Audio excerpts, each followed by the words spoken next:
Não vos enganeis. Não erreis. A minha diz, não vos enganeis. Deus não se deixa escarnecer. Tudo que o homem semear, isso também, diga comigo, lei da semeadura. Essa é uma lei. A lei de que tudo que você planta, você colhe. Você não é obrigado a plantar o que você não quer, mas você será obrigado a colher aquilo que você plantou. Bem rapidinho eu vou contar só para vocês terem novamente uma orientação do que eu quero dizer. No ano de 2005, mais ou menos, o pastor Lotti, que é o nosso vice-presidente, ele era o secretário da igreja que nós éramos, e eu estava indo pregar em uma das cidades do Brasil, e como eu sou natural de Telêmaco Borba, nessa época eu estava em Telêmaco e vim a Curitiba para pegar o voo do aeroporto daqui para ir pregar. Chegando ali na igreja, eu pedi para ele, pastor, eu posso usar seu computador? Ele era o secretário. Ele falou, pode, Maciel. Eu sentei e comecei a digitar a pregação, uma mensagem. Deus estava ministrando ao meu coração e eu estava escrevendo os textos, temas, tal. Aí, de repente, o celular do pastor Lotti tocou. E quando o celular dele tocou, eu percebi que era alguém ligando de São Paulo, que era a sede mundial da igreja. Aí, quando ligaram para ele, falaram, olha, o senhor precisa vir urgente para cá trazer esses documentos. Ele falou, mas não pode ser mais tarde, amanhã. Eles falaram, não, tem que ser agora. Ele falou, então tá bom, estou indo para casa me arrumar e estou indo para o aeroporto para levar os documentos. Ele olhou para mim e falou, Maciel, tenho uma notícia para te dar. Eu falei, já sei, pelo que eu ouvi, o senhor vai ter que sair, não é? Ele falou, sim. Eu falei, não, me retiro da sala. Quando eu fui desligar o computador, ele pegou, enfiou a mão no bolso e falou, peraí, eu tenho 2 chaves da minha sala, pode ficar aí, depois você me entrega a chave. Eu falei, então tá bom. Ele me deu a chave, eu fiquei, terminei o estudo, saí, fechei. Para não esquecer a chave, o que eu fiz? Guardei dentro do bolsinho da carteira, aquele bolsinho de moeda. Eu falei, a hora que eu ver o pastor Lotti, eu entrego para ele novamente.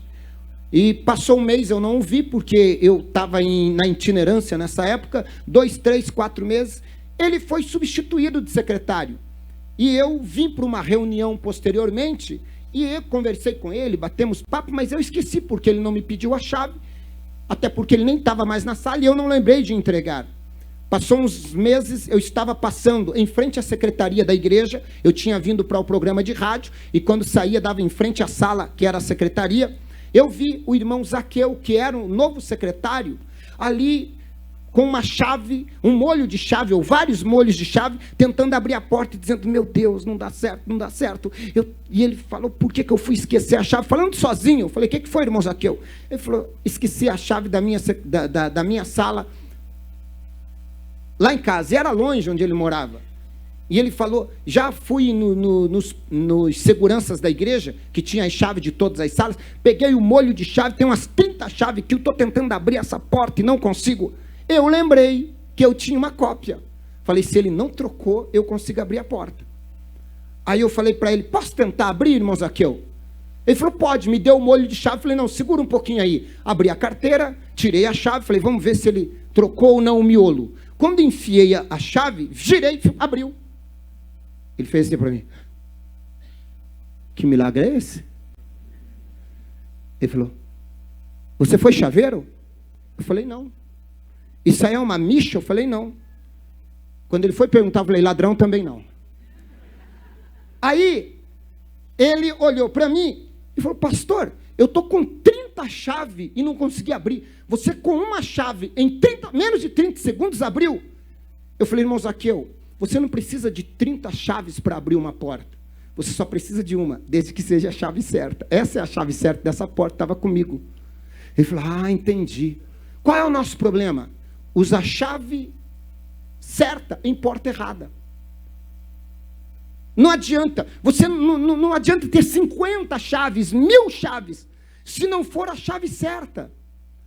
Quando o texto diz, não erreis, Deus não se deixa escarnecer, tudo que o homem semear, isso também ceifará, existem leis, princípios, regras que Deus usa para abençoar a vida do homem. E eu queria falar sobre uma lei. O advogado não ganha uma causa se ele usar a lei errada. Ele tem que usar o código da lei, a lei certa, para, de alguma forma, defender seu cliente. Imagine, ele usando uma lei que não tem nada a ver para defender o seu cliente, o juiz perguntando, mas o que tem a ver essa lei com a justificativa da causa? Nada. perdeu a causa. Então, para que você consiga ganhar a causa, você tem que conhecer a lei. E por isso que o advogado, quanto mais lei se conhece, todos os advogados ganham igual? Todos ganham da mesma forma? Por que uns ganham mais e outros ganham menos? Porque uns conhecem mais, outros conhecem menos. Então a capacidade que você tem de argumentar, de conhecer e de entender da lei, vai transformar você em um vitorioso ou em um derrotado. E essa lei da semeadura é uma das leis na Bíblia. Só que a gente às vezes aplica a lei certa, mas na causa errada. Você quer resolver um problema de picada de aranha com antídoto contra picada de cobra. Não vai resolver. Então, e as leis, pastor? Quais são? Tem lei da gravidade. O que a lei da gravidade diz? Que se eu me jogar de cima de um prédio, eu vou cair. Isso eu posso ser crente, ou eu posso não ser crente. Não tem a ver com ser crente. Tem a ver com a lei da gravidade. Mas existe uma lei que eu acho que deveria ser a lei prioritária que qualquer pessoa deveria começar aprendendo. Se alguém perguntar, pastor, sobre as leis bíblicas, qual seria a mais importante? A lei da semeadura. Porque tudo começa a partir de uma semente. A lei da semeadura, ela é a lei mais importante. São Marcos, capítulo de número 4. Jesus vai contar a história, capítulo 4 em diante. 4, 3 em diante. Ele vai contar a história da parábola do semeador. E ele vai dizer o seguinte: saiu um semeador a semear. Saiu o semeador a semear. Pode ir correndo o texto que eu vou lendo correndo. E aconteceu que, semeando ele, uma parte da semente caiu junto do caminho, e vieram as aves do céu e comeram. A outra caiu em pedregais, aonde não havia muita terra, e nasceu logo. E logo nasceu, porque não tinha terra profunda, então ela nasceu logo. Mas saindo o sol, queimou-se, porque não tinha raiz e secou. Agora olha o que vai dizer: e a outra caiu entre os espinhos, e crescendo os espinhos, sufocaram e não deu fruto. E a outra caiu em boa terra e deu fruto, que vingou, cresceu, e um produziu 30, outro 60 e outro 100. Notem, alguns tipos de semente caíram na beira do caminho, vieram os pássaros e comeram. A outra caiu nos pedregais. Ela começou a crescer, mas veio o sol, quando ela foi aprofundar a raiz, não tinha raiz, ela secou-se. A outra caiu entre os espinhos, ela até começou a crescer, mas os espinhos vieram e sufocaram, cresceram mais do que ela. As que caíram em boa terra, uma produziu 30, outra 60 e outra 100 vezes mais. Coloca no versículo 13. Versículo 13, do mesmo capítulo. E disse-lhes: não percebeis esta parábola? Quando Jesus termina de contar aquela parábola e vai falando, os discípulos interrogaram e disseram assim: Senhor, volta no versículo 12. Volta no versículo 12. Para que vendo não veja e não percebam, e ouvindo não ouçam e não entendam, para que não se convertam e lhes sejam perdoados os vossos pecados. Quando os discípulos vão perguntar para Jesus, por que nós não entendemos? Jesus vai dizer o seguinte: vocês não entenderam, agora vai para o 13. Vocês não entenderam a parábola da semente, ou seja, não perceberam esta parábola? Como, pois, entenderão todas as parábolas? Então, o que ele estava querendo dizer? Para você entender todas as parábolas, primeiro você precisa entender a parábola da semente, do semeador. O que ele estava querendo dizer? Tudo começa a partir de uma semente. Diga comigo, semente. A palavra semente vai ser a palavra que você vai me ouvir até o final da mensagem. É a palavra mais poderosa que você vai ouvir aqui dentro desta pregação, exceto, claro, o nome de Jesus, o poder do sangue de Jesus. Mas tudo na vida começa a partir de uma semente. Eu não precisa pôr na tela, mas em Gênesis 1, 11, 12, Deus colocou semente na natureza. Em Gênesis capítulo de número 1, versículo 22, Deus colocou semente nos animais. Em Gênesis 1, 28, Deus colocou semente no homem. Então preste atenção, não se tem uma árvore sem antes ter uma semente, exceto quando Deus começa a criar. Mas tudo que Deus criou, Deus colocou uma semente. Nos animais, a semente. Você precisa de 2 animais para que se produza um terceiro animal. No homem, a semente. É a semente do homem que vai produzir As gerações futuras. Semente é tão importante que quando Deus, e o diabo odeia esta palavra, o diabo não gosta do nome de Jesus, o diabo não gosta do sangue de Jesus, mas a palavra semente deixa o diabo encapetado, endemoniado. Por que ele fica perturbado? Porque quando ele ouve a palavra semente, cria nele uma raiva. Por quê? Porque quando Deus foi sentenciar o diabo, ele disse: olha, serpente, você vai rastejar. Homem, você vai ter que trabalhar e do suor do teu rosto você vai comer. Mulher, você vai dar luz e com dores de parto darás à luz. Agora, serpente, eu vou fazer uma profecia aqui. Da semente da mulher nascerá um que esmagará a tua cabeça. Olha o que ele está dizendo. Da semente da mulher, alguém vai nascer e vai esmagar a sua cabeça. Quem era a semente da mulher? Quem era a semente da mulher? 4.000 anos depois, nasce a semente a partir de Maria e esmaga a cabeça do diabo no Calvário. Então, cada vez que a gente fala a palavra semente, o diabo lembra que a cabeça dele foi esmagado lá no Calvário. Então, o diabo odeia a palavra semente. Quer ver mais alguma coisa? São Marcos, nós já lemos. Um semeador saiu a semear. Agora, coloca para mim Mateus 13, 24. Mateus 13, 24. Ó. Propôs-lhe uma parábola dizendo: o reino dos céus é semelhante ao homem que semeia a boa semente no campo. O reino dos céus tem a ver com semente. Não tem reino do céu se não tiver semente. O reino dos céus é semelhante a um homem que semeia a semente no campo. Se eu perguntasse para você, como que você acha que é o reino dos céus?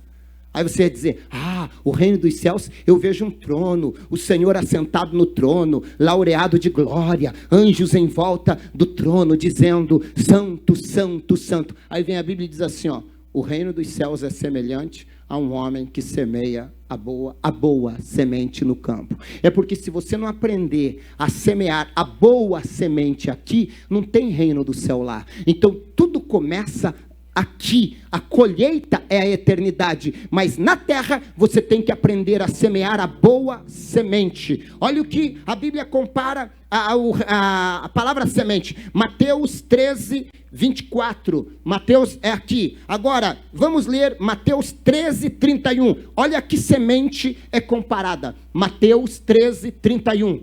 Mateus 13, 31. Propôs outra parábola dizendo: o reino dos céus é semelhante a um grão de mostarda, a uma semente, um grão de mostarda que o homem, pegando nele, semeou no seu campo. O que tem a ver reino do céu com grão de mostarda? É Jesus quem disse. Começa pequeno, mas vai crescendo, é a maior das hortaliças, mas tem que começar a partir de uma semente.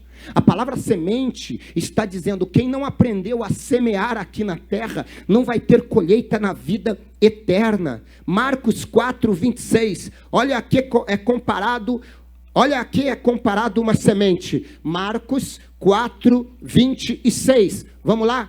O reino de Deus é assim, como se um homem lançasse semente à terra. O reino sempre vai estar conectado a uma semente. Então, por toda a Bíblia, você vai ver a palavra semente sendo proferida. Pastor, e quanto tempo dura essa lei, a lei da semeadura? A lei da semeadura, coloca para mim Gênesis 8, o versículo 22. Gênesis 8, 22. Quanto tempo durará a lei da semeadura? Olha quanto tempo. Enquanto durar a terra. Enquanto durar a terra. Sementeira e cega. Ou seja, a semente e a colheita. Frio e calor, verão e inverno, e dia e noite não cessarão. Agora, olha como a ordem está. A Bíblia está falando que enquanto a terra durar, vai existir dia e noite, verão e inverno, frio e calor, sementeira e ceifa, ou cega. Agora, preste atenção. Por que começa com sementeira, e não com frio e calor, e não com dia e noite, verão e inverno? Bom, o que você faz quando está quente? Liga ar-condicionado. Quando está frio, liga aquecedor. Você se prepara para o frio e para o calor. Dia e noite, dia, desliga as luzes. À noite, liga as luzes. Verão e inverno, você prepara as roupas para o verão, as roupas para o inverno. Você se prepara para o dia e para a noite, você se prepara para o verão e calor, para o verão e inverno, você se prepara para o frio e calor. E por que você não se prepara para a lei da semeadura, para a sementeira e ceifa? É por isso que muita gente não está percebendo. Você levanta e você começa a semear sementes.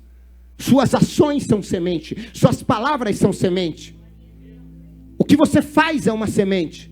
E você tem que tomar conta disso. Agora, quer ver o que diz Lucas 8:11? A que semente é comparada na Bíblia? A que semente é comparada na Bíblia? Lucas 8:11. Esta, pois, é a parábola. A semente é a palavra de Deus é comparada a uma semente. Olha que coisa poderosa. Você tem semeado ela no coração dos teus filhos? Você tem semeado essa semente no coração daqueles que trabalham com você ou não? A palavra de Deus é uma semente. Ah, pastor, eu falei para o meu filho, tenho falado na empresa para todo mundo, mas parece que não adianta nada. Você não planta e espera a colheita acontecer na mesma hora. Tem sementes que demoram mais, mas elas estão ali. Aqui você planta a semente e você rega com suas lágrimas, oração, jejum, para que Deus vá transformando. Então, a palavra de Deus é comparada à semente. Olha o que mais é comparada à semente. Mateus 13:38. Semente é comparada a Mateus 13:38. Você vai ver agora, confere comigo. Mateus 13:38.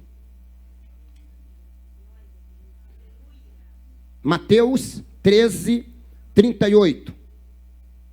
O campo é o mundo, e a boa semente é? Quem é filho do reino? Você é comparado a uma semente na Bíblia. Os filhos do reino são comparados a uma semente. 1 João 3:9. Quer ver o que mais é comparado a uma semente? Primeira epístola de São João, o capítulo de número 3, o versículo de número 9. Eu estou correndo. Qualquer que é nascido de Deus não permanece no pecado, porque a sua semente permanece nele e não pode pecar, porque é nascido de Deus. A semente de quem que permanece no homem? A semente de Deus. Então, semente aqui é comparada à natureza de Deus. A natureza de Deus é comparada a uma semente plantada em nós. E uma vez que a gente regue com santidade isso, cresce em nós as coisas de Deus. Marcos 4:26. O que mais é comparado a uma semente na Bíblia? Marcos 4:26. O reino de Deus é assim, como se um homem lançasse semente na terra. Então, o reino de Deus é comparado a uma semente. São João, capítulo 12, versículo de número 24. Você vai acompanhar agora o que mais é comparado a uma semente. Na verdade vos digo, que se o grão de trigo caindo na terra não morrer, ele fica só, mas se morrer, dá muito fruto. Do que é que Jesus estava falando? Ele estava falando dele mesmo. Ele estava dizendo, é preciso eu morrer para poder produzir fruto. Em outras palavras, Deus tinha um filho, mas ele queria uma família, e a única semente que ele tinha era o Filho de Deus, era o seu filho, Jesus. O que ele faz? Ele pega o único filho que ele tem, ele planta no solo chamado Calvário, o filho morre, mas no terceiro dia a semente nasce, mas não nasce só o filho, nasce o filho e eu e você agarrados à salvação da cruz. Era preciso ele morrer para que eu e você nos tornasse filhos de Deus, e hoje somos filhos de Deus por conta daquele que morreu. Jesus era o grão de trigo que morreu por nós. Tem mais algo sobre semente, mas eu quero falar mais para frente. Eu quero falar, você já pôde entender o que é semente. Então vamos lá. Provérbios 23:7. O que mais é comparado a uma semente? Provérbios 23:7. Porque como se imagina em seu coração, assim ele é. Assim é ele. Ou seja, imaginação é uma semente. Como que você se imagina? Você fala com alguém assim, Vou dar um exemplo aqui, bem material mesmo. Imagine, passa um carro importado e diz, imagine você com um carro daquele lá. Eu nem me imagino num carro daquele lá. Ó a semente. E eu me imagino num Fusquinha velho só, mas naquilo lá eu nem consigo. Pode se preparar para o Fusquinha velho, então. Não que o Fusquinha velho não seja um carro, é um carro, mas é o que você está se imaginando. Eu nem imagino meu filho na igreja. Você tem que imaginar. O meu marido, aquele lá não se converte nunca, aquele cachaceiro vai morrer na cachaça, eu não consigo ver ele na igreja. É por isso que não se converte. Teus pensamentos são uma semente. Você planta hoje, fica regando, daqui a pouco você está vivendo tudo o que você pensou. Quando você lê Tiago 3,10, a Bíblia diz assim, da mesma boca procede bênção e maldição. Pensamentos são sementes.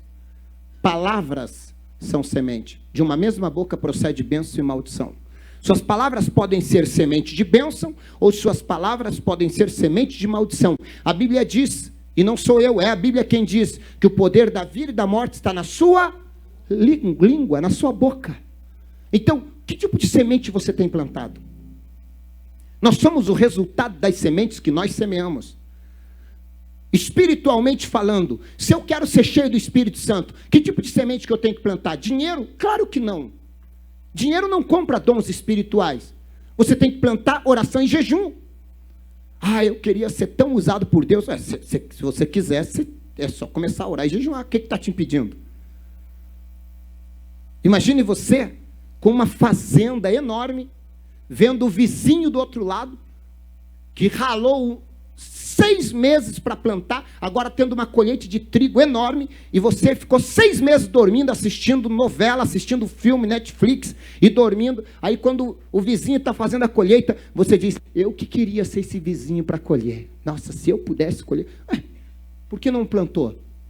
A Bíblia diz, tudo que o homem semear, isso também você fará. Se você não está gostando do fruto que você está colhendo, dá uma olhadinha para trás e veja a semente que você plantou ontem.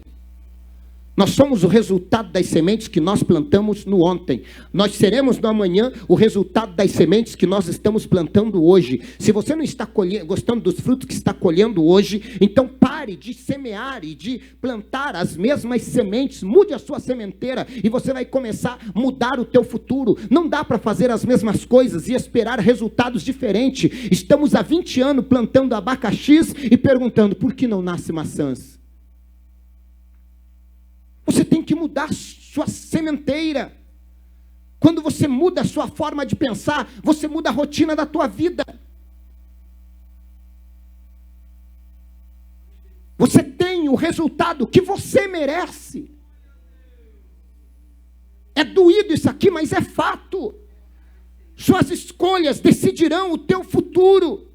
Com raríssimas exceções de provação, Deus provando. E sempre que Deus entrar para provar, o tempo é curto e haverá uma recompensa em dobro, que é a história de Jó. Mas o que eu vejo é gente que está morrendo no deserto, 40 anos dando volta na montanha, morrendo, sem nunca entrar na terra prometida. Por quê? Porque está semeando semente de murmuração com a sua língua. E todo murmurador morreu no deserto, todo murmurador. Então você precisa entender isso. As suas palavras são semente de bênção ou de maldição. Seu pensamento, fique se imaginando, ai meu Deus, eu acho que eu vou perder tudo que eu tenho. Ai meu Deus, a criança dá um espirro e já começa, ai deve ser dengue, deve ser gripe, deve ser covid, deve ser não sei o quê. Para de pensar essas coisas. A empresa começa a entrar em crise, tem 5 mil funcionários na empresa. Um deles começa a empresa anuncia que vai ter um corte de 100. Você olha para o teu marido e diz, acho que você vai ser mandado embora. Tem 5 mil, você já está demitindo seu marido. Tem que parar com esses pensamentos negativos, malignos e diabólicos. Semente. Cuidado com o que você está plantando. Cuidado com as sementes que você está plantando. Profissionalmente falando. Vamos lá então? Profissionalmente falando, você é o resultado das sementes que você está plantando. Profissionalmente falando. Você é o resultado das sementes que você está plantando. Você só não é melhor profissionalmente porque você não está plantando sementes melhores na sua vida profissional. Porque todo profissionalismo você pode agregar valores. Você pode crescer, mas para crescer isso demanda tempo. Um aluno foi assistir um show de um pianista, um dos melhores do mundo, e aí quando o pianista começou a tocar, as pessoas começavam a chorar, era uma emoção muito grande no teatro. Quando terminou o evento, o moço veio e falou, eu queria saber o que o senhor fez para tocar assim. Aí olhou para ele e falou assim, eu daria a minha vida para tocar como o senhor toca. Ele falou, foi isso que eu fiz. Eu dou a minha vida. Eu estava vendo o Daniel Millark, que toca sax, quem lembra dele? Eu falei, como é que era a sua vida quando você começava? Ele toca divinamente bem, as pessoas se emocionam com ele tocando. Ele falou, pastor, muitas vezes saía sangue dos meus lábios. Ele falou, chegou o dia de eu treinar 17 horas por dia. Ele falou, perdi até uma namorada que ela falou que eu gostava mais do sax do que dela. Então o que eu estou querendo dizer? Você não pode dizer que alguém é campeão a partir do nada. Todos que profissionalmente são bons no que fazem, pode ter certeza que eles demandaram tempo para isso. Não cai do céu a revelação no momento. Eu queria ser um bom pregador, eu queria pregar muito, eu queria ter uma memória boa. Quantas horas você lê a Bíblia por dia? Quanto tempo você desgasta para seu tempo para ler a Bíblia? Nada. Eu queria ser cheio do Espírito Santo. Dobra o joelho para orar, já dobra assim, ó. Não dobra nem os dois, já dobra um porque já quer levantar. Já dobra pensando em levantar.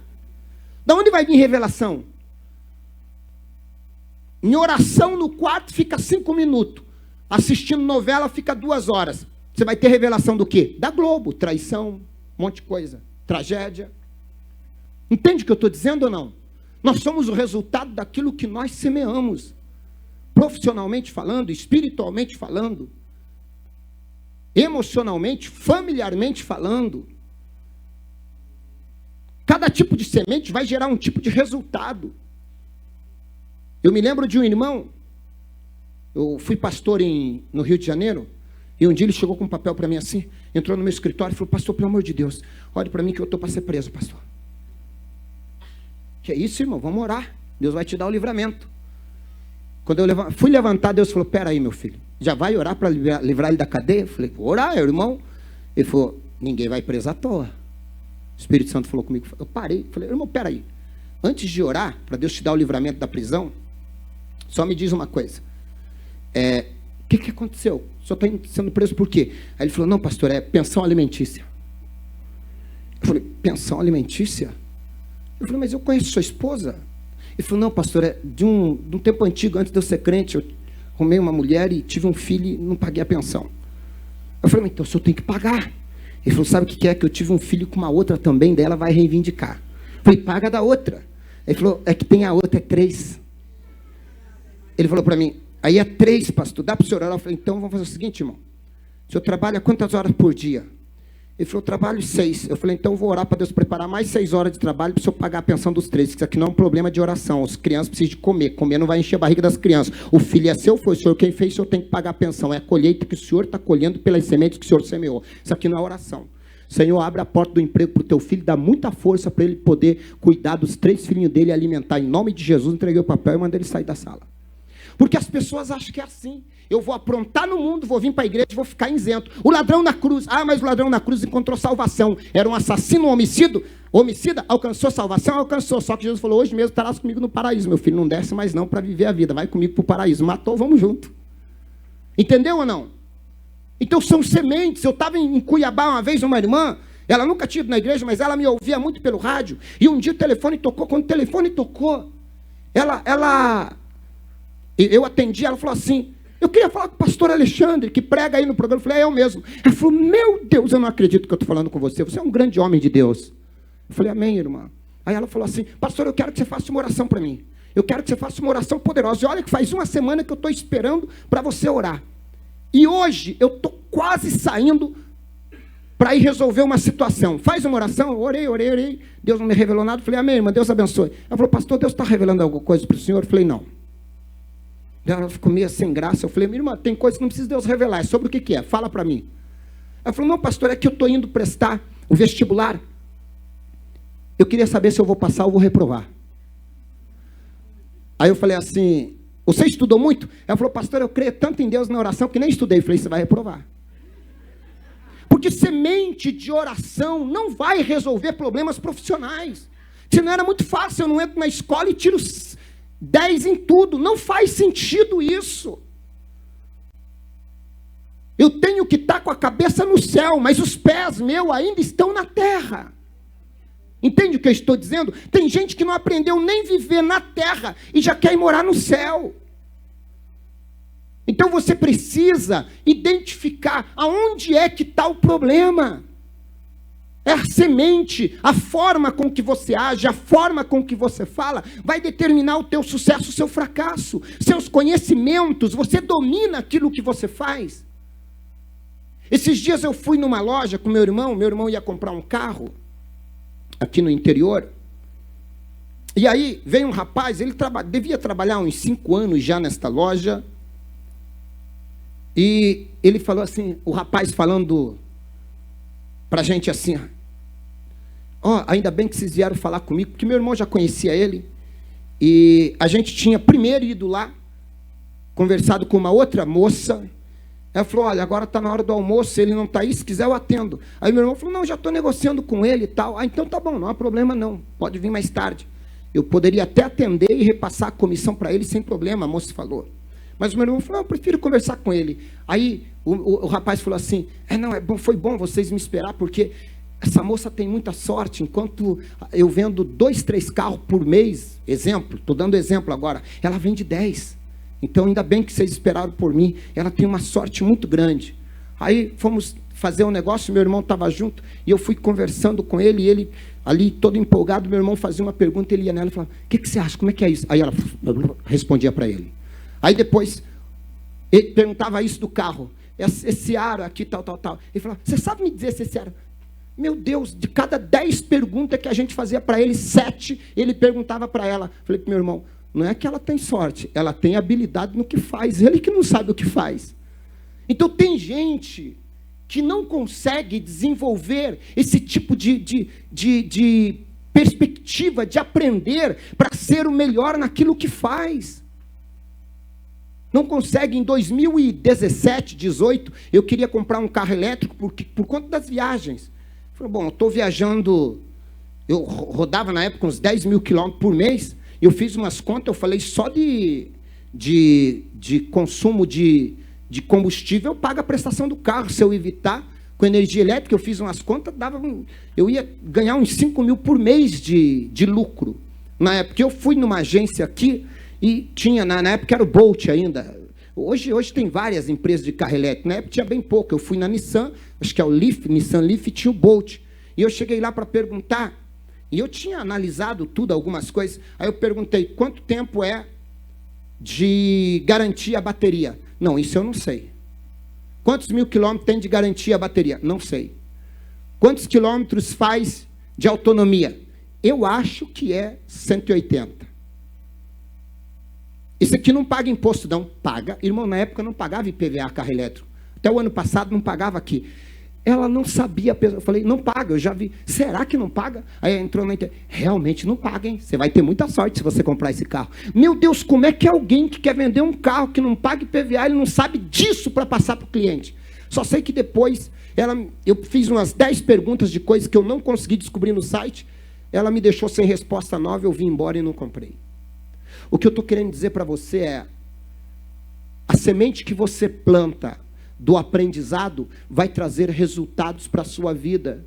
Ninguém tem problema de falta de dinheiro. As pessoas vêm, pastor, eu estou passando uma necessidade, não estou tendo dinheiro. Não, você não está tendo essa sabedoria, porque dinheiro é a recompensa por problemas que nós resolvemos. Então comece a resolver mais problemas. Sinceramente, eu tenho pena, vai doer, vai machucar, mas eu tenho pena de algumas irmãs. Pastor Alexandre, coitado do meu marido, pastor, é um tal de tranca-rua na vida dele, que ele fica empregado 3 meses e é demitido, mais 3 meses no outro é demitido, mais 3 meses no outro, o tranca-rua, pastor, e aí já é demitido, mais 3 meses no outro, meu coitadinho do meu marido, não consegue parar emprego nenhum, eu estou ralando lá de diarista, de faxineiro para manter a casa, que meu marido tem um tranca-rua que luta contra ele, pastor, dá para orar. O que seu marido faz? Então, pastor, é isso que eu não entendo. Meu marido faz de tudo. É encanador, é pedreiro, é meio construtor, é meio mecânico, é meio eletricista, é meio pintor. Ele faz de tudo, pastor. Esse é o problema do seu marido, irmão. Ele tem que parar de fazer de tudo, porque quem faz de tudo não faz nada bem feito. Ele tem que fazer uma coisa bem feita na vida. Não adianta, é clínico geral. Você não vai ver clínico geral de sucesso. Clínico geral tem tabela de preço para consulta. Tem consulta com clínico geral de R$50. Mas você não vai achar um especialista de R$50. Especialista bom, não. Tem consulta com médico de 5, 6, 7 mil reais, dependendo do médico. E tem gente na fila de espera. Quem está entendendo o que eu estou dizendo? Mas aí o camarada quer fazer de tudo, não faz de nada. Você tem que descobrir para que é que você nasceu. Não dá para querer ser peixe quando você nasceu para ser ave. Porque quando você não sabe o que quer, quem faz de tudo e não faz nada, vira um pato. Pato voa? Olha, o quê? Pato voa? Ó, tem gente que falou que voa e tem gente que falou que não. Não dá nem para saber o que o bicho faz. Pato voa ou não? Mais ou menos. Igual uma águia. Pato corre. Corre. Igual uma avestruz. Nada. Nada. Igual um peixe. Ó, voa, mas não voa. Nada, mas não nada. Corre, mas não corre. É o marido de algumas irmãs. Pato. Faz de tudo um pouco. Aí chega a irmã. Aí chega a irmã e olha para mim assim e diz assim: pastor, meu marido faz de tudo. Lá vem aquele sonzinho na minha cabeça. Eu falo, é um pato. Você tem que se especializar em alguma... É semente para a tua vida profissional. Vai doer, você tem que... Se essa mensagem não mexer com você, tua vida não vai mudar. Não adianta orar. Irmãos, oração não é resposta para a vida financeira. Oração é resposta para a sabedoria. Você não tem que pedir dinheiro. Então peça sabedoria e se contudo tiver sabedoria, mas não tiver ação, Senhor, me dá força para eu agir. Em última instância, faz uma campanha contra o espírito do bicho preguiça. Que às vezes resolve, não é o desemprego, porque às vezes é a preguiça de levantar mais cedo, de estudar, de se profissionalizar, de ser melhor no que faz. Não tem um mecânico profissional que fique desempregado porque o mercado não tem vaga para ele. Não tem um pintor profissional que está desempregado porque o mercado não tem vaga para ele. Não tem um eletricista profissional que esteja desempregado porque o mercado não tem vaga para ele. Porque as pessoas estão correndo atrás de profissionais. O que não tem é profissional. Agora, mediano, quem faz as coisas mais ou menos, está cheio. Aí a concorrência é maior. Então suba de nível, vire águia. Você não pode estar voando com a maioria. Você tem que entender isso. Você é filho do reino, você está ouvindo uma mensagem, uma palavra. Então chega em casa, não vai assistir teu futebol, vai ver um curso para melhorar a sua capacidade de aprendizado naquilo que você faz. Levantou amanhã? Levanta mais cedo um pouco, ora a Deus, se coloque diante dele, pede sabedoria e instrução para ele. Ele vai começar a te dar graça em tudo o que você faz. Pastor, tem revelação hoje? Vai, vou continuar a revelação. Vai ter muita revelação aqui hoje. Essa é boa. Semente. Nós somos o resultado das sementes que nós semeamos. Sentimentalmente falando, você tem que alimentar uma semente boa na tua casa. O que está cheio de gente depressivo? Você chega na casa da pessoa, tem um quadro lá, cheio de quadro. Aí só, o que é aquele lá? Meu tio, mora onde? Não, faleceu já. Quem que é aquela lá? Minha bisavó. E agora? Está onde? Já morreu. Quem que é aquele lá? Meu avô. Cadê ele? Morreu. Quem que é aquela lá? Minha tia. Morreu. Quem que é lá? Minha mãe. Morreu. Aquele lá, irmão, só tem quadro de defunto na parede. Você vai querer ir para o céu? Não, você vai dizer, eu acho que eu quero morrer. Você vai querer ir com eles. Guarde isso aí num álbum para mostrar em momentos específicos, mas põe quadro de coisas que te mostram o futuro. Se você quer ter alguma coisa na parede, projete o futuro, porque tua imaginação precisa ser acelerada, ela precisa ser motivada. Pare de usar um pouco as lembranças. As lembranças falam do ontem, só que o ontem não existe. O ontem já é passado. A imaginação fala do futuro. Então a imaginação vai te colocar para frente. Quer ver a diferença entre aquilo que você ouve e aquilo que você vê? Pega 2 pessoas e coloca em quartos separados. Em um você coloca jornal, só jornal. Tudo com notícia ruim, porque só tem notícia ruim mesmo, porque notícia boa não dá ibope. E no outro você põe na outra uma TV, um programa de empreendedores. De gente que estavam fracassados, que começaram a empreender e tal, e se tornaram milionários, de gente que estavam doente, que de repente encontraram um caminho, sei lá, de uma academia, e descobriram que fazendo alguns tipos de exercícios sarou, melhorou. Coloque de gente que foi condenado pela própria família a ser um miserável e hoje é um milionário e abençoa a própria família, só assistindo esse tipo de coisa, de empreendedorismo. E aqui só jornal. Aí você pega os dois e vai conversar. O que está assistindo jornal, ele vai olhar para você e vai dizer, mas o negócio está feio, hein? Nós estamos perdidos. O mundo velho está virado de ponta cabeça. Olha que a gente tem que se agarrar mesmo no que pode, porque o negócio está feio. Se tiver um pãozinho para comer, a gente tem que agradecer. Aí vai falar com o outro vai dizer, rapaz, eu estou pensando em abrir um negócio, em empregar gente, eu estou pensando em fazer um negócio, estou com umas ideias aqui. É totalmente diferente. Por quê? Porque um alimentou coisas boas, o outro alimentou o quê? Só coisa ruim. Então, o que você ouve? São sementes. Que tipo de semente você permite que os outros plantem na tua cabeça? É os pássaros que vêm e roubam a semente. Tem coisa boa que você está ouvindo aqui, mas se você não permitir que essa semente entre no solo do teu coração, você vai sair lá fora, vai encontrar gente dentro da tua própria casa dizendo, tudo conversa fiada do pastor. Pastor, acho que é fácil, o diabo já está assim. Você fala que é assim porque não é você, né, pastor? Esse tipo de pensamento são pássaros malignos, aves de rapinas, que tentam roubar de você o que é fato e o que é verdade. Agora, faça tudo o que eu estou lhe instruindo e diga se a tua vida não muda. Pastor, eu estou desempregado já faz 1 ano. Tá bom, vou arrumar um emprego para você, só que os 7 primeiros dias você vai trabalhar de graça. Tem fé? Tenho, pastor. Que hora que um empregado levanta? Sim, então vai, levanta às 6, vou te dar uma colher de chá. Levanta às 6, organiza todos os documentos. Se te chamarem hoje, você está pronto? Vai, tá bom. Organiza todos os documentos, fica preparadinho. Aí prepara o teu currículo, mas tem que ser um currículo bom também. Prepara o teu currículo. Quando der 7h30, ao invés de trabalhar, porque você está sem emprego, eu já estou te dando um emprego os 7 primeiros dias. Você sai entregar currículo. Você entrega das 7h30 até meio-dia. Meio-dia você volta para casa, almoça, aí volta para casa trabalhar para você. Mas volta sai do almoço e volta para o campo entregar currículo. Das 1 até 6 da tarde. Aí você volta para casa. No outro dia você levanta às 7h30, das 8 ao meio-dia você entrega currículo, da meio-dia às 6 da tarde. Durante 7 dias. Dá para entregar quantos currículos? Mais de 1000? Vai chegar no mês, já vai estar empregado.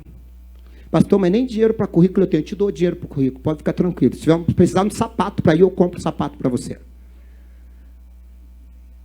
Porque o problema é que a pessoa diz, não tem emprego. Quantos currículos você entregou? Do jeito que está, nem adianta entregar currículo. E aí você vai cair num engodo do diabo. Mas eu quero falar sobre a última semente. A última semente. Coloque para mim 2 Coríntios 9, 6, 7. Outra coisa que é semente. 2 Coríntios 9, 6, 7. 2 Coríntios 9, 6, 7. E digo isto, o que semeia pouco, pouco ceifará. O que semeia com abundância ceifará. Cada um contribua segundo o que propôs em seu coração, não com tristeza ou por necessidade. Porque Deus ama quem dá com alegria. Dinheiro é semente. Sabe por que tem muita gente também que não prospera? Porque não semeia. O dinheiro também é uma semente. E eu vou dizer uma coisa, primeiro desbloqueio que você tem que ter, a primeira coisa que você tem que ter na tua mente é que a pobreza não é de Deus. Vou repetir, você pode achar isso muito estranho, mas a pobreza, não estou dizendo o pobre, estou dizendo a pobreza não é de Deus. A pobreza não é de Deus. O pobre é, a pobreza não. O pecador Deus ama, mas Deus não ama o pecado. Deus ama o pobre, Deus não ama a pobreza.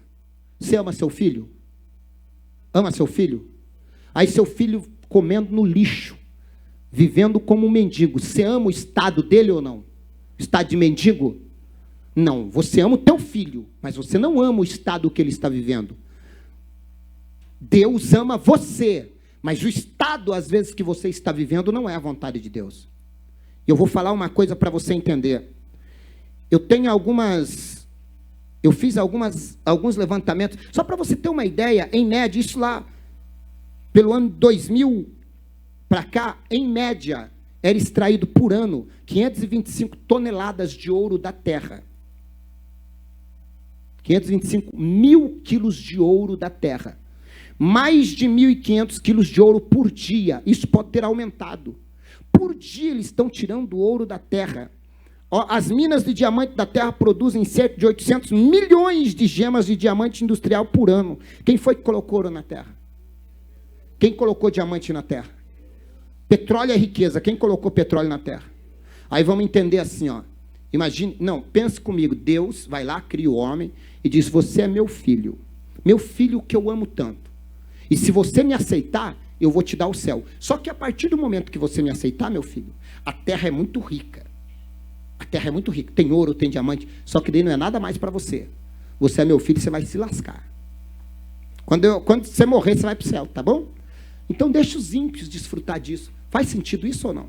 É a mesma coisa que você ter 5 filhos e 2 empregados. Aí você fala para os teus filhos: ó, vocês vão se lascar nessa vida. Quando eu morrer, a herança é de vocês. Mas, por enquanto, todo luxo que eu tenho melhor é tudo para os empregados. Faz sentido isso? Não faz. Deus não colocou ouro na terra, diamante na terra, riqueza na terra, para os filhos do diabo prosperarem enquanto você está vivendo uma vida miserável, vendendo almoço para comprar a janta, trocando 6 por meia dúzia, comendo segunda virada de feijão, terço feijão com farinha, quarta mistura os dois e come junto, quinta bis, dizendo: meu Deus, está feia a coisa. Não, Deus não quer isso. Deus não quer. Você pode querer, mas não, Deus não quer. Então, vamos lá então. Pastor, você está falando que a pobreza não é de Deus. Então vamos entender um pouquinho o espírito de pobreza. Quem veio para matar, roubar e destruir foi o diabo. Então é o diabo que quer ver você na pobreza. Agora, quer ver uma coisa que traz pobreza? Vamos lá. Provérbios 13, 18.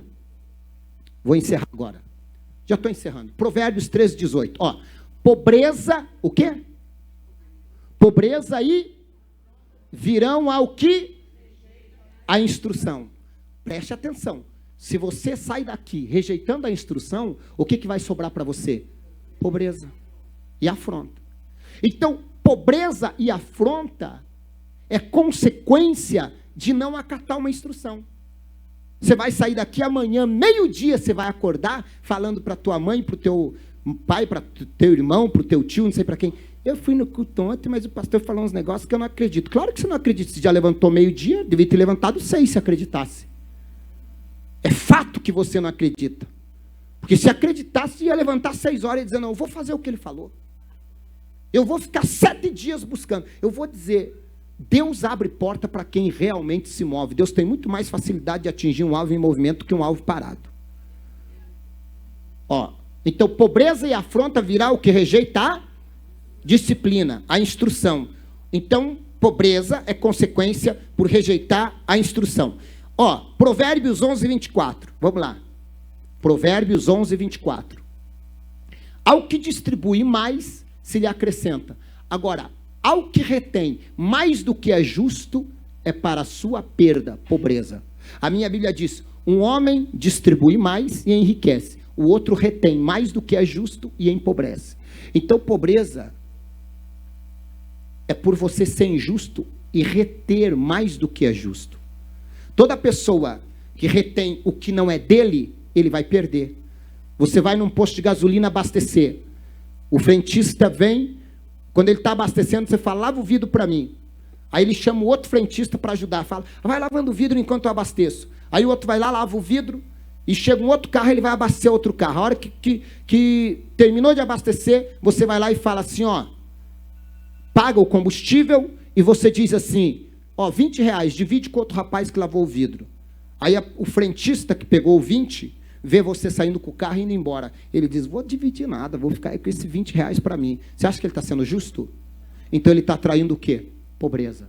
Então pobreza é consequência por ser injusto. Você é mecânico, coloca a peça velha e cobra a peça nova. Coloca a peça velha e cobra uma peça nova. Injusto. Você está atraindo pobreza. Você acha que está sendo inteligente. Isso é tolice. Você não pode ser mentiroso. Deus não honra a pessoa com riqueza se ele for desonesto. Falando da riqueza de Deus. Tem tanta gente que é rico, pastor, e é desonesto. Eu estou falando das bênçãos do Senhor que enriquece sem acrescentar dores. Eu estou falando de uma riqueza que você deita na cama, dorme tranquilo, levanta sabendo que você é bênção na vida dos outros. Outra coisa que atrai pobreza. Reter mais do que é justo atrai. E aqui, Provérbios 28, 19. Dica para quem quer ficar pobre. O que lavrar a sua terra virá a fartar-se do pão, mas o que segue a ociosos se fartará de... O que é ocioso? É uma pessoa que faz tudo e não faz nada, a mente é vazia.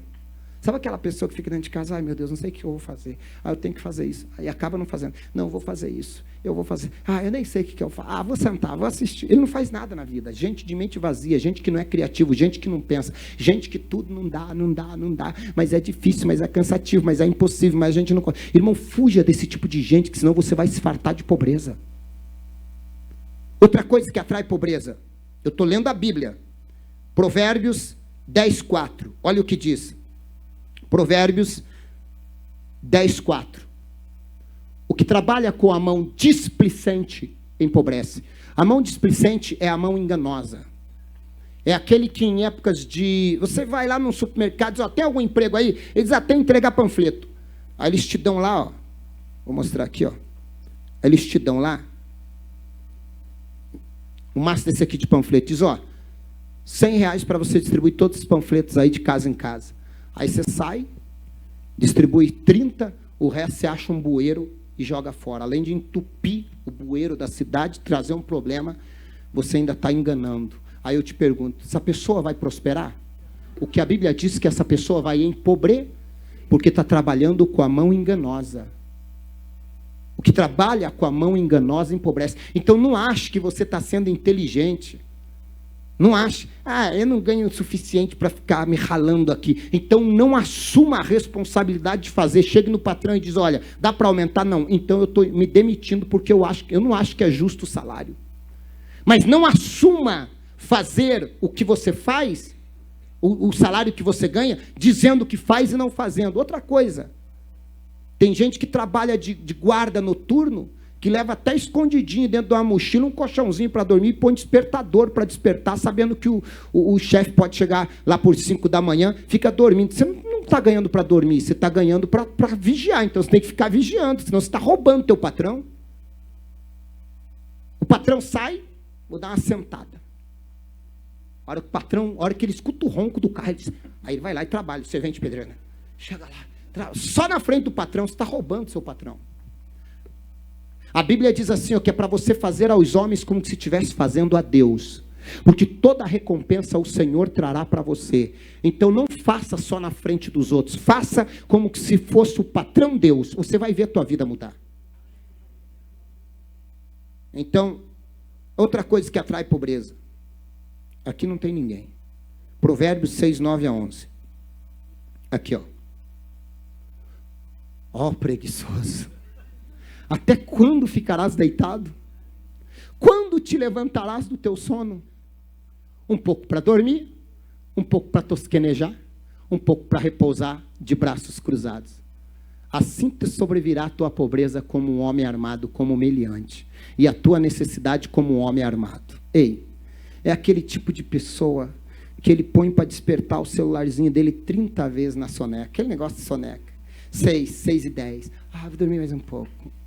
6:20, mais um pouco, perturbação. Acorda quem não deveria de acordar e perde 1 hora nesse impasse de levanta ou não levanta. Aí quando levanta, senta na cama e fica. Depois de uma meia hora, volta a dormir de novo. Aí diz, e alguns vai até o meio-dia.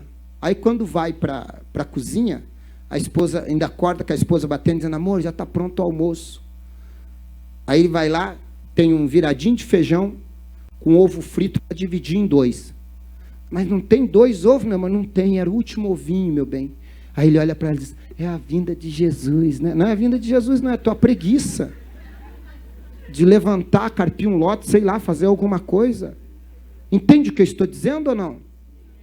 Então, assim, agora, vamos lá. Se a pobreza é consequência da preguiça, a pobreza é consequência de rejeitar a disciplina, se Deus castiga com pobreza quem retém mais do que é justo, se Deus castiga com pobreza o homem da mão vazia, o homem que segue gente de mente vazia, o que trabalha com a mão enganosa, você acha que a pobreza é de Deus? Deus não quer que você viva na pobreza. Só que o oposto disso é fazer o oposto. Quando você é uma pessoa disciplinada, você vai prosperar. Quando você é justo, você vai prosperar. Quando você segue gente de mente criativa, você vai prosperar. Quando você anda com gente que é ousada, corajosa, que não tem preguiça, você vai prosperar. Quando você cuida das necessidades da casa de Deus, você vai prosperar. Porque uma coisa que atrai pobreza também é não cuidar das necessidades da casa do Senhor. É só você ler em Ageu 1:6-9. Eu não vou ler todo o texto, porque senão não vai dar tempo e eu quero terminar esse culto e eu vou dizer uma coisa para você. Deus tem uma aliança para te fazer prosperar. Você só tem que entender isso. Gênesis 17:2.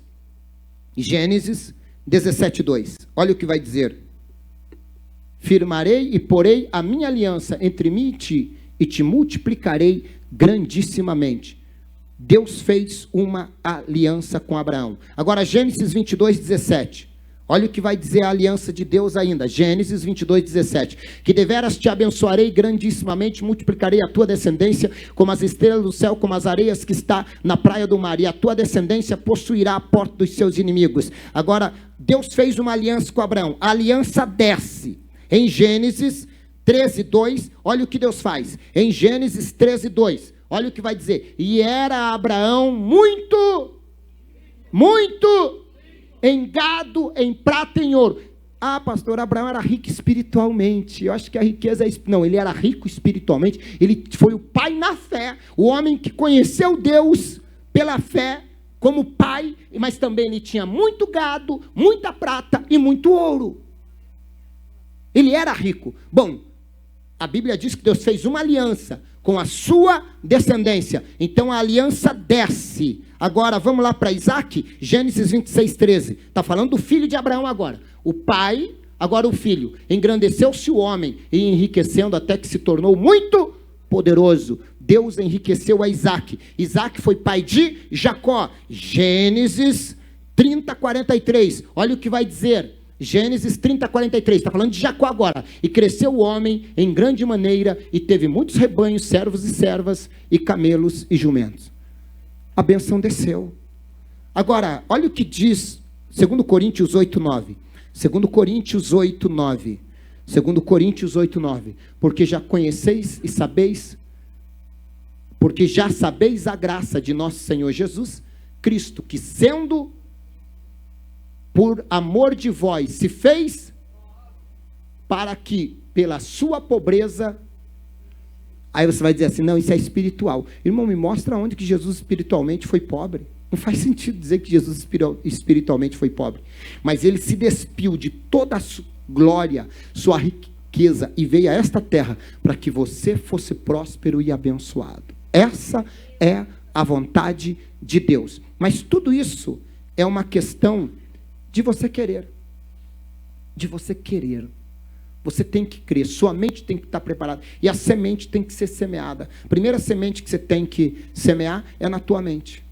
Que Deus quer que você prospere.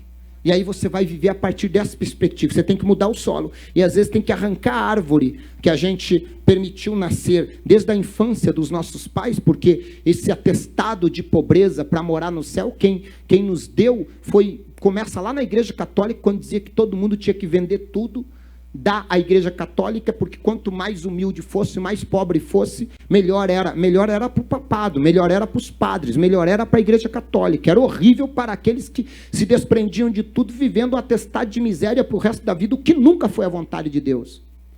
A vontade de Deus é que você tenha uma prosperidade individualmente sua. Por que Deus quer que você prospere? Para oferecer o melhor para os seus filhos.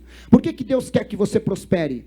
Para que você possa abençoar a obra missionária. Por que Deus quer que você prospere? Para que você possa dar aos seus filhos o melhor. Olha o que diz o apóstolo João na sua terceira epístola, capítulo 2, versículo 2. 3 João, versículo 2. Olha o que vai dizer. Terceira epístola de João, versículo 2. Terceira epístola de João, versículo 2. Amado, desejo que te vá bem em todas as coisas, vida material, e que tenha saúde, vida física, assim como bem vai a tua alma. Então, em todas as coisas, vida espiritual, material e saúde, Deus quer que você vá bem. Outra coisa que Deus tem é um dom para te fazer prosperar. 2 Coríntios, aliás, Eclesiastes 5,19. Eclesiastes 5,19. Olha o que diz. E a todo homem, lê para mim, a todo homem, a quem? Quem?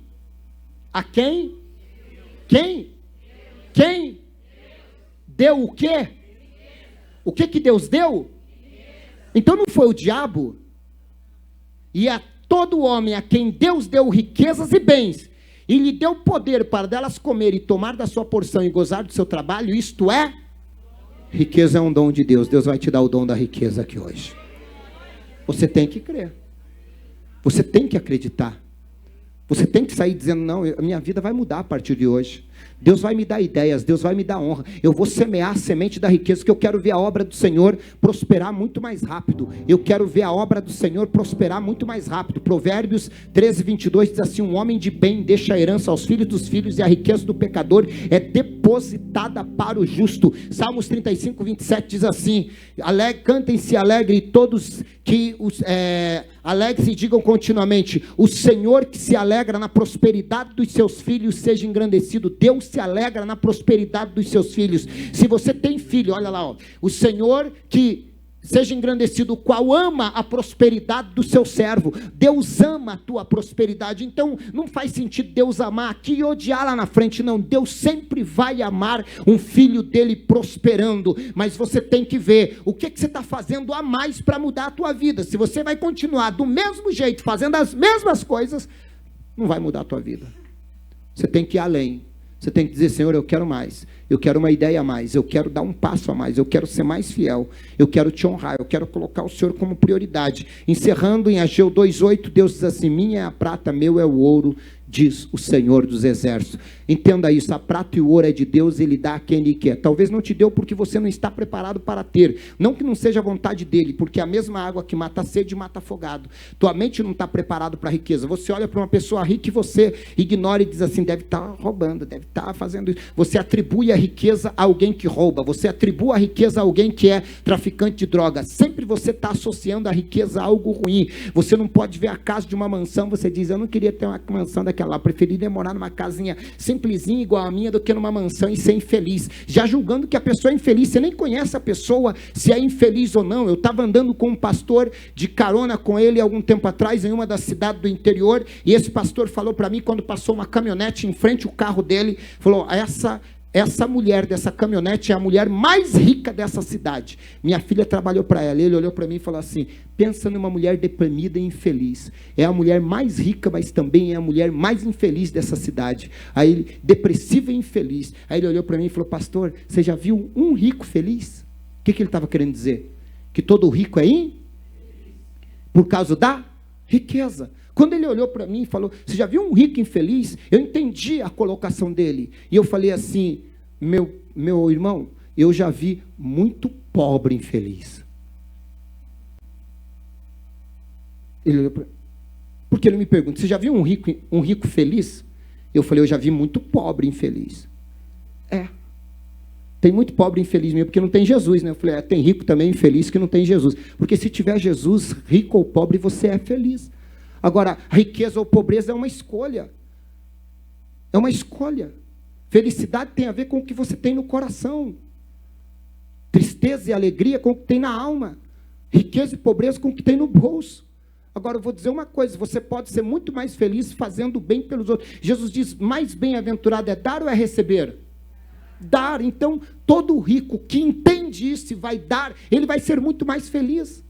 Pergunte para uma mãe que tem 5 filhos, num estado de pobreza, receber uma cesta básica e um alimento todo mês. Você acha que ela vai ser feliz com isso ou não? Sim, sim ou não? Agora, quem é mais feliz? Quem recebe o alimento ou quem está levando o alimento para as crianças? Você escolhe de que lado você quer estar. Do abençoado ou do abençoador. Fique em pé, por favor.